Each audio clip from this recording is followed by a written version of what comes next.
ચોમાસાની સિઝનમાં લીલી મકાઈ માર્કેટમાં સરસ મળતી હોય છે, તો દાળ ચોખા પલાળવાની માથાકૂટ વગર આજે આપણે ઇન્સ્ટન્ટ લીલી મકાઈનો હાંડવો બનાવીશું. આ હાંડવો બહારથી એકદમ ક્રિસ્પી અને અંદરથી પોચો રૂ જેવો બનીને તૈયાર થઈ જશે. એના માટે અમેરિકન એક લીલી મકાઈ લીધી છે. એના ફોતરાનો ભાગ કાઢીને સાફ કરીને આ રીતે દાણાને સારી રીતે કાઢી દઈશું. અડધા કપ જેટલા દાણાને હું અહીંયા આખા અલગ રાખીશ.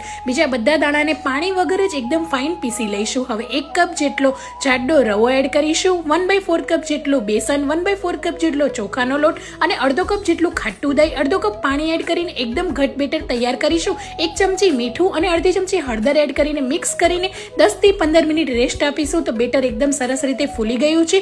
હવે બેટર થોડું જાડું છે એટલે થોડું એવું પાણી એડ કરીને મિક્સ કરી લઈશું. 3 મોટી ચમચી આદુ લસણ મરચાની પેસ્ટ, આખા રાખેલા મકાઈના દાણા, ગ્રેટ કરેલું ગાજર અને લીલા ધાણા એડ કરીને મિક્સ કરી લઈશું. એક હાંડવા પૂરતું બેટર લઈને એની અંદર 1/4 ચમચી જેટલો આપણે ઈનો એડ કરીને મિક્સ કરી લઈશું. પેનની અંદર બટર, તેલ, રાઈ, જીરું, સૂકા મરચાના કટકા, તલ, લીલો લીમડો એડ કરીને આ રીતે ઉપર થોડું એવું હાંડવાનું બેટર સ્પ્રેડ કરીને કાચા લીલી મકાઈના દાણા ઉપર એડ કરીને ઢાંકીને 4 થી 5 મિનિટ કુક કરી લઈશું. પલટાવીને ફરીથી તેલ કે બટર લગાવી લઈશું. ઢાંકીને ફરીથી 5 થી 10 મિનિટ રહેવા દઈશું. તો એકદમ ક્રિસ્પી એવો આપણો લીલી મકાઈનો હાંડવો તૈયાર છે. આ હાંડવાને કટ કરી લઈશું. ઓડી પેપર ફોઇલની અંદર આ હાંડવાને પેક કરી લઈશું અને બાળકોને લંચ બોક્સમાં આપીશું. બાળકો પણ ખુશીથી ખાશે, એટલો ટેસ્ટી બનશે. તો તમે પણ ટ્રાય કરજો.